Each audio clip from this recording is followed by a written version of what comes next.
बिस्मिल्लाहिर्रहमानिर्रहीम। अस्सलाम वालेकुम स्टूडेंट्स। आज के लेक्चर में हम nomenclature of carboxylic acid discuss करेंगे। नोमेनक्लेचर ऑफ कार्बोक्सिलिक एसिड में हम देखते हैं कि जब हमने कार्बोक्सिलिक एसिड को नाम देना हो तो दो मेथड होते हैं इसको नाम देने के। स्टूडेंट्स, आप लोग पहले भी ये देख चुके हैं कि जब भी नेमिंग का सिस्टम हम देखते हैं उसके अंदर या तो कॉमन नेम हम देखते हैं जिनको हम कॉमन या फिर ट्रिवियल नेम बोलते हैं, या फिर हम दूसरा मेथड देखते हैं आयोपैक। अब कॉमन एंड ट्रिवियल नेम को हम पहले यहाँ पर डिस्कस करते हैं कि कार्बोक्सिलिक एसिड जो हैं उनको जब उनके हम स्पेशल नेम की बात करते हैं या फिर उनके हम कॉमन नेम्स की बात करते हैं तो ये नाम कैसे ड्राइव हुए।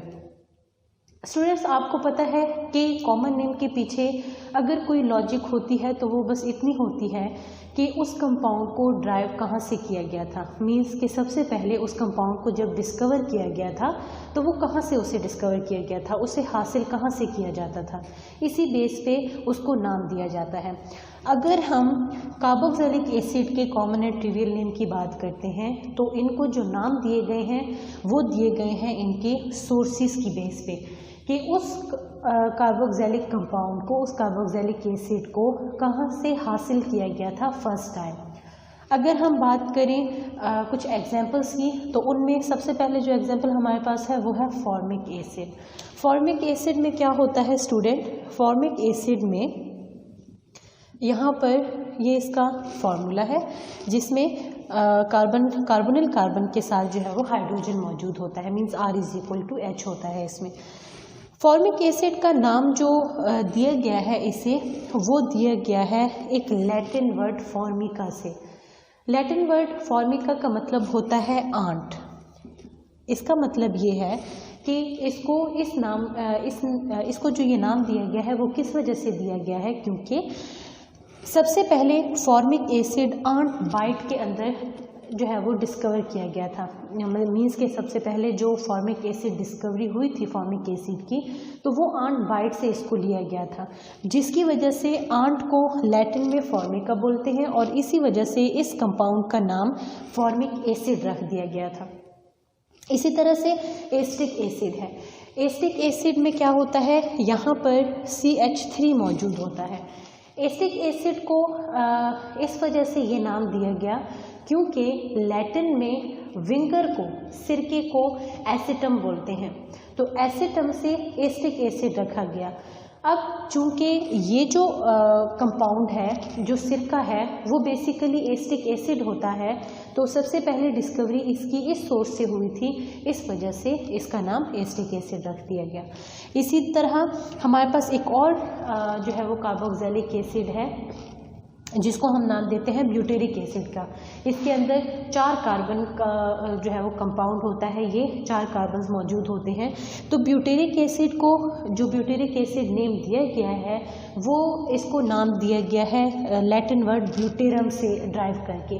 ब्यूटेरम लैटिन में बटर को कहते हैं, मक्खन को कहते हैं, और चूंकि ये उसके अंदर मौजूद था वहाँ से इसको एक्सट्रैक्ट किया गया था, इस वजह से इसका नाम ब्यूटेरम से जो है वो इसका नाम ब्यूटेरिक एसिड रख दिया गया।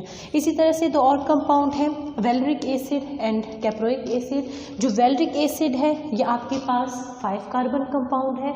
इसको ये नाम इस वजह से दिया गया क्योंकि ये जिस सोर्स से हासिल किया गया था वो एक प्लांट सोर्स था, एक फ्लावरिंग प्लांट जिसको लैटिन में जो है वो वेलरिन कहते हैं, वहाँ से इसको एक्सट्रैक्ट किया गया था, इस वजह से इसका नाम वेलरिक एसिड रख दिया गया।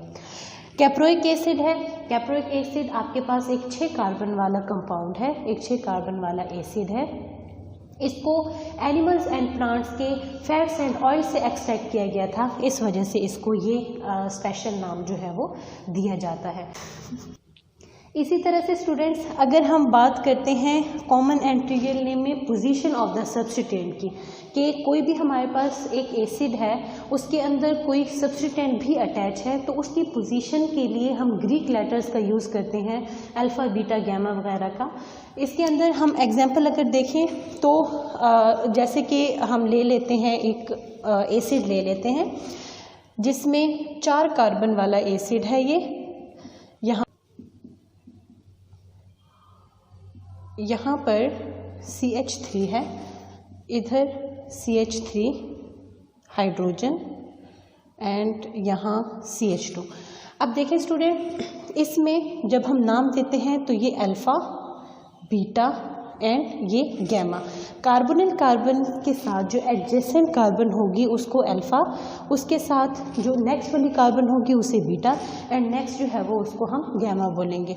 तो यहाँ पर ये जो CH3 ग्रुप है, इसका जो सब्स्टिट्यूएंट है, इसका अगर हमने पोजीशन के बारे में बताना है तो हम क्या कहेंगे कि ये कौन सी पोजीशन पर है, ये बीटा पोजीशन पर मौजूद है। तो इसको हम नाम देंगे बीटा मिथाइल, मीन्स के मिथाइल ग्रुप जो है वो बीटा पोजीशन पर है, बीटा मिथाइल। एंड क्योंकि ये 4 कार्बन वाला है तो 4 कार्बन वाले को हम स्पेशल नेम किसका देते हैं, ब्यूटेरिक एसिड का देते हैं। इस वजह से बीटा मिथाइल ब्यूटेरिक एसिड बोलेंगे इसे। ये इसका है कॉमन नेम, कि कॉमन नेम हम जो है वो अगर पोजीशन हमने बतानी हो तो हम किस तरह से पोजीशन सब्स्टिट्यूएंट की इंडिकेट कर सकते हैं। उसके बाद स्टूडेंट हमारे पास आ जाता है आयोपैक सिस्टम। आयोपैक सिस्टम में या फिर आयोपैक जो नोमेनक्लेचर है उसके अंदर हम किस तरह से किसी कंपाउंड को नेम देते हैं, उसके लिए हमारे पास कुछ रूल्स दिए गए होते हैं। उन रूल्स में जैसे आपने पहले हाइड्रोकार्बन्स की नोमेनक्लेचर पढ़ी है आयोपैक सिस्टम के अकॉर्डिंग, उसी तरह से बाकी रूल्स फॉलो होंगे कि सबसे पहले आपने लॉन्गेस्ट चेन सेलेक्ट करनी है। ध्यान आपने इस बात का रखना है कि जो लॉन्गेस्ट चेन आप सेलेक्ट कर रहे हैं उसमें कार्बोक्सिलिक ग्रुप जो है वो COOH ग्रुप इंक्लूड हो।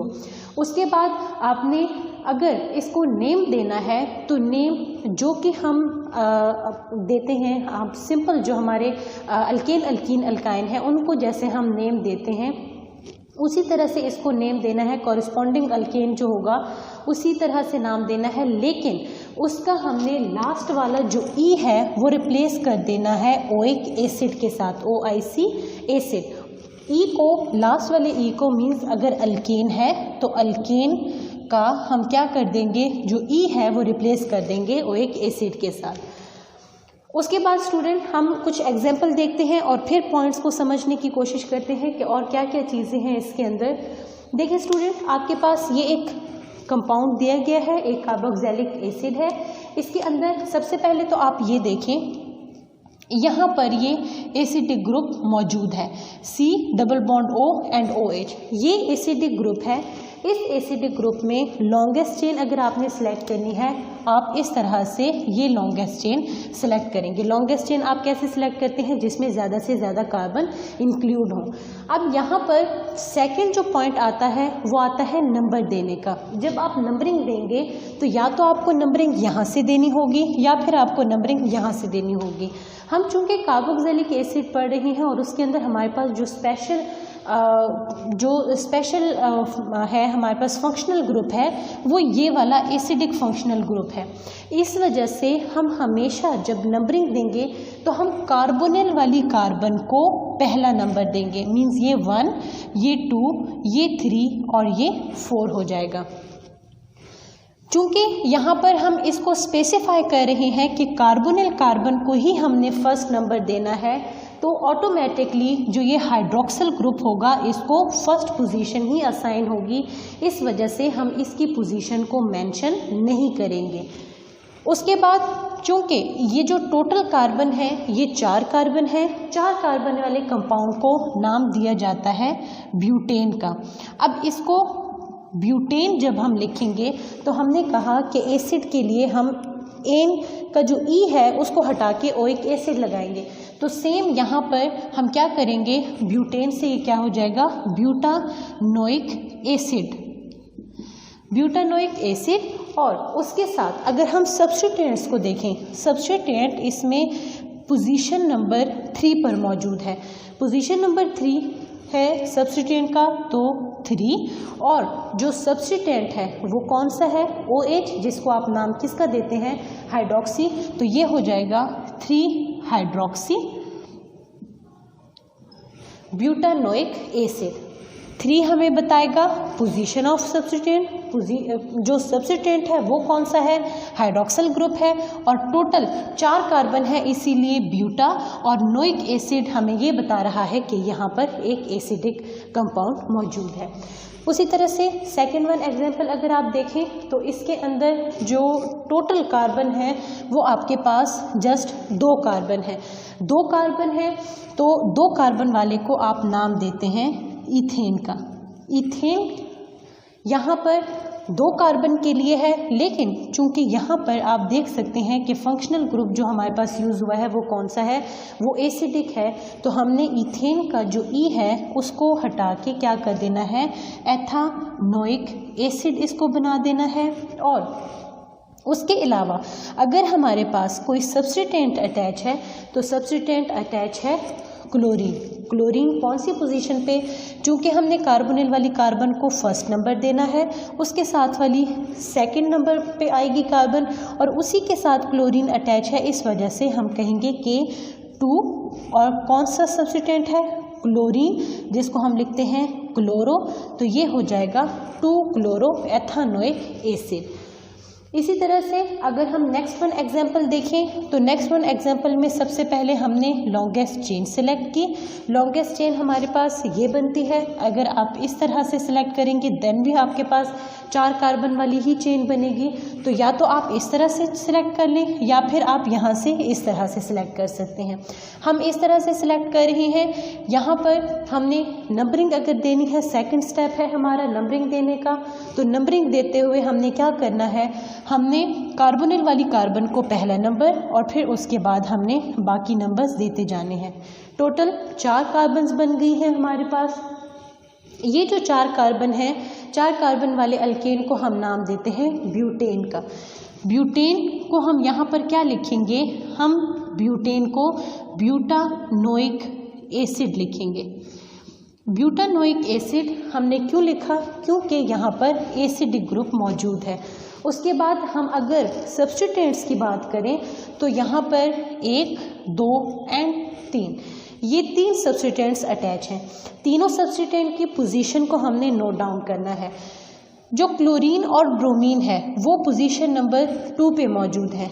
जो मिथाइल ग्रुप है वो पोजीशन नंबर 3 पर मौजूद है। अब हमारे पास जो 3 सब्स्टिटेंट हैं वो कौन कौन से हैं, methyl, chloro and bromo. Methyl, chloro and bromo तीनों डिफरेंट सब्स्टिटेंट हैं, तो इनको जब हम लिखेंगे तो हमें अल्फ़ाबेटिक ऑर्डर का ख्याल रखना पड़ेगा। हम देखते हैं कि मिथाइल का M, क्लोरो का C एंड ब्रोमो का B। ब्रोमो का B क्योंकि अल्फ़ाबेटिक ऑर्डर में सबसे पहले आता है, इसीलिए हम पहले मेंशन करेंगे ब्रोमो को, तो हम इसको नाम देंगे 2-ब्रोमो। 2-ब्रोमो। देन हम क्या लिखेंगे, मिथाइल एंड क्लोरो में C पहले आता है तो 2-ब्रोमो 2-क्लोरो। 2-ब्रोमो 2-क्लोरो एंड नंबर 3 पे क्या है, मिथाइल, तो 3-मिथाइल, 3-मिथाइल और उसके बाद क्या आ जाएगा, ब्यूटानोइक एसिड। ये इसका नाम हो जाएगा। अब 2-ब्रोमो 2-क्लोरो हमें बता रहे हैं कि क्लोरो और ब्रोमो सेकंड पोजीशन पर है। 3-मिथाइल हमें ये बता रहा है कि थर्ड पोजीशन पे मिथाइल ग्रुप है, और ब्यूटा हमें ये बता रहा है कि टोटल 4 कार्बन है इसके अंदर। ओइक एसिड हमें ये बता रहा है कि यहाँ पर जो फंक्शनल ग्रुप यूज़ हुआ है वो एसिडिक फंक्शनल ग्रुप यूज़ हुआ है। ये तो थी एलिफेटिक के लिए। इसी तरह से एरोमेटिक की अगर हम बात करें तो एरोमेटिक जो एसिड्स हैं, एरोमेटिक कार्बोक्सिलिक एसिड हैं, उनको यूजुअली नाम जो दिया जाता है वो कॉमन नेम दिए जाते हैं। आयोपैक नेम भी दिए जाते हैं, लेकिन ज़्यादातर इनके नेम जो होते हैं वो कॉमन नेम होते हैं। अगर आयोपैक के हिसाब से हम इन्हें नेम दें तो हम बेंजोइक एसिड से उसे ड्राइव करते हैं, क्योंकि एरोमेटिक कंपाउंड में जो सबसे प्रेफरेबल फंक्शनल ग्रुप होता है वो एसिडिक ग्रुप होता है। मीन्स कि अगर हमने पेरेंट नेम देना है, कोई फंक्शनल ग्रुप हमारे पास एक से ज़्यादा है और हमने उन्हें पेरेंट नेम देना है, तो हम क्या करते हैं, बेंजोइक एसिड पेरेंट नेम देते हैं, क्योंकि एसिड जो ग्रुप है, कार्बोक्सिलिक ग्रुप जो है, वो हमारे पास प्रायोरिटी ऑर्डर में सबसे पहले एग्जिस्ट करता है। अगर हम एरोमेटिक में एक एग्जांपल लें तो ये आपके पास एक एग्जांपल है। इसके अंदर आप देखें कि ये आप देख सकते हैं कि इसमें बेंजीन की रिंग मौजूद है और यहाँ पर बेंजीन रिंग के साथ क्या है कि एसिडिक ग्रुप अटैच है।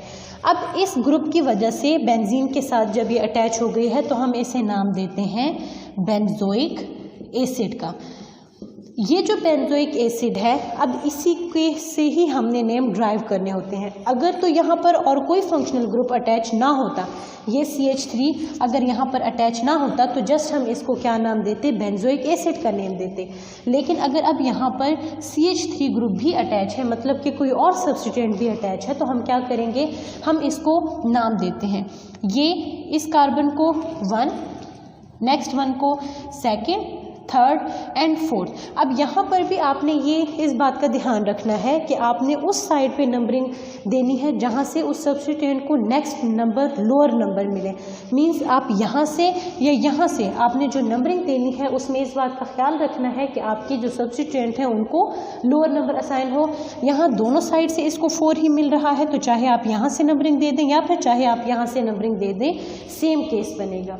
तो ये क्या होगा, 4 पोजीशन असाइन होगी मिथाइल को। तो हम कह सकते हैं कि ये क्या है, 4 मिथाइल बेंजोइक एसिड। 4 मिथाइल बता रहा है कि 4 पोजीशन पे मिथाइल ग्रुप और बेंजोइक एसिड यहाँ पर कि बेंजीन के साथ जो है वो एसिडिक ग्रुप अटैच है। इसी तरह से अगर यहाँ पर क्या हो कि 2nd पोजीशन पे हाइड्रोक्सिल ग्रुप अटैच हो तो इसको कॉमन नेम जो है वो दिया जाता है सैलिसिलिक एसिड का।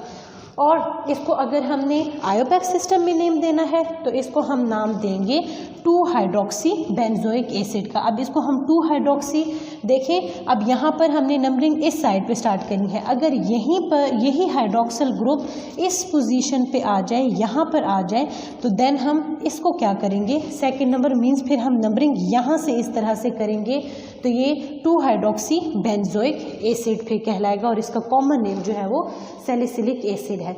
तो ये स्टूडेंट्स हमारे पास जो है वो नोमेनक्लेचर थी कार्बोक्सिलिक एसिड्स की, जिसके अंदर हम देखते हैं कि 2 तरह के हम नेमिंग सिस्टम देखते हैं।